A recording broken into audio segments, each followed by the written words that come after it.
There's data coming out of the field of neuroscience that suggests that experiences, and more specifically the things that we dwell on in those experiences, have the power to shape our brains. I'm Dr. Lene Hunt with the Marriage Recovery Center, and there's an important discussion I'd like to have with you today. It centers around that concept that the things that we focus on, the things that our minds settle on, have the power to physically sculpt our brains, rewiring, strengthening them in new ways. And that rewiring causes our brains to be more likely to return to those thoughts and those pathways in the future. That means then that it's really important what we dwell on. This is doubly so when we go through traumatic things. I know that there are a lot of you out there that are living in difficult circumstances, and some of those even center around the marriages that you're in. Marriages that contain emotional abusiveness, physical abusiveness, spiritual, cognitive abusiveness. And those things make an impact on you. They impact every aspect of our being, from our physical health to our cognitive health, our emotional health, our spiritual health. What I want to say to you about that is that there is a way through that.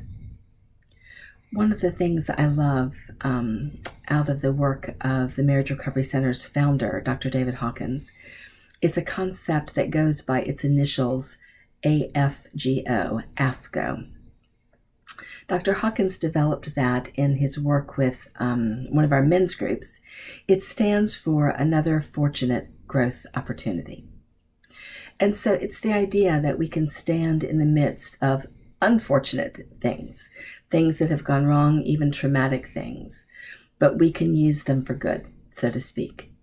We can take the things that have been harmful to us, process them well, and come out on the other side in better shape than we were. And so that's what I want to talk with you a bit about today for those of you who perhaps have been on the receiving side of that abusiveness. There is truth that trauma marks us. And it's not just that it marks us in the moment, in terms of our experiencing trauma, our feeling shocked or saddened or angered or, whatever goes with the experience. But it's also that in the aftermath of that, there are messages that we take away from the traumatic events.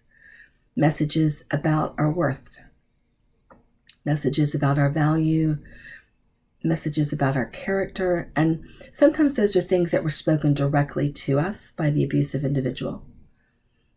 Names they call us, things that are hurled at us out of their rage and anger. Other times the messages are implied. They come out of the actions that are committed or the things that are not happening that really should have. So what I want to suggest to you is that there's a process wherein we walk you through what's occurred, help you identify the messages that seem to haunt and linger, those things that your mind would kind of naturally gravitate to and that would in turn reshape your brain, that we can get hold of that and begin to process that so that those aren't the takeaway messages that linger with you. We can use those opportunities to strengthen you rather than finding yourself compromised by them in the end. It's about identifying the parts of you that are damaged, bringing those to light, caring for them well. It's about finding your strength in the midst of trauma. It's about finding meaning and understanding of what it is that happened between you and your significant other, knowing how to look at that correctly.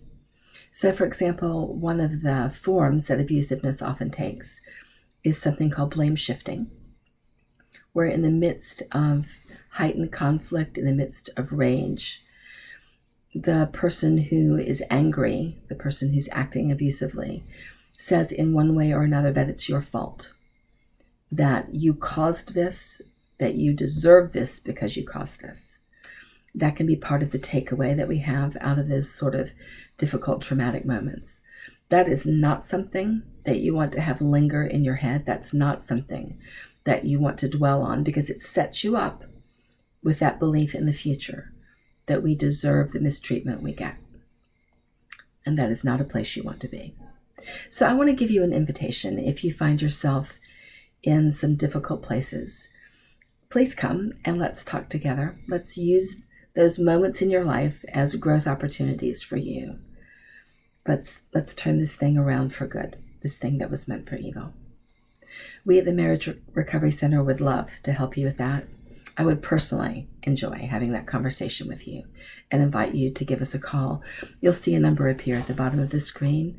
That's the number to our client care team, a group of really capable people who'd be more than happy to get you hooked up so that we could have that conversation and get you on the way to healing.